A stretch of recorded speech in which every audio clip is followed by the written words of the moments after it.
met hierdie ene nie, moes ons nou gekyk het, wat is elke persoon se pryse wat hulle moet betaal, nee. So, as ek nou kyk na die eerste een Koos Skeepers, hoeveel gaan hy betaal? Sê vir my? OK, jy weet dit want jy het hierna gekyk. In hierdie tabel, korrek? OK, so, nou weet ek, VLOOKUP, dit is my opsoekwaarde, dit is my lookup value. Ek kyk dit op in hierdie tabel. Sien jy wat wys hy? Hy wys 5 rye en 2 kolomme. Ek maak my tabel dadelik absoluut. Column index number. Hoeveelste kolom bevat die antwoord van die pryse? Die tweede kolom. En ek wil 'n presiese antwoord hê, so ek sê vals. Goed. Omdat ek gesê het vals, as ek nou iets verander na byvoorbeeld Word toe, dan gee vir my error, want daar's nie 'n Word kursus nie. Maar hy het reg gewerk. Internet se kursus se prys is R1,300. You see, as ek sou gesê het return column 1, sou hy net weer vir my die kursus se naam gegee het. Sien jy? OK. Kom ons kyk gou, hoe werk dit nou as ek hierdie hele tabelletjie op 'n ander sheet het? So ek kat hom en ek sit hom op 'n tweede sheet.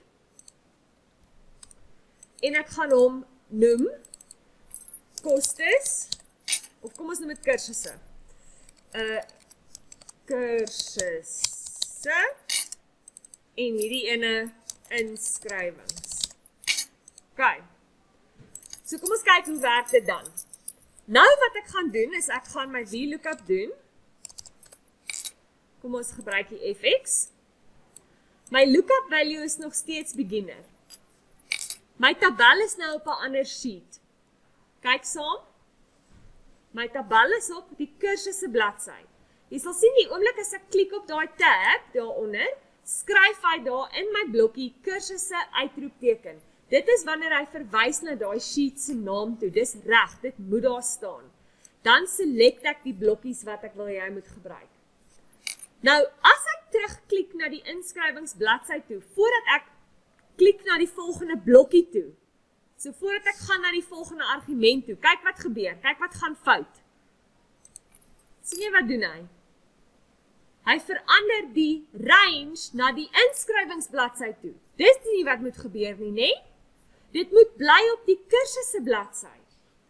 So ek moet terwyl ek op die kursusse bladsy is, hierdie absoluut maak, en dan eers kan ek na die column index number argument toe beweeg. En dan sal hy outomaties terugskuif na hierdie bladsy toe. Nou moet ek onthou, hoeveelste kolom was dit? So ek moet voor die tyd mooi kyk, wat gaan aan?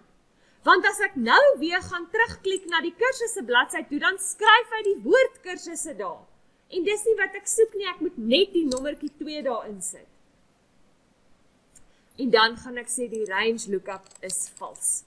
So, wanneer jy 'n tabel het wat op 'n ander aparte bladsy is, die opsoektabel op 'n ander aparte bladsy, is dit belangrik dat jy nie heen en weer klik nie.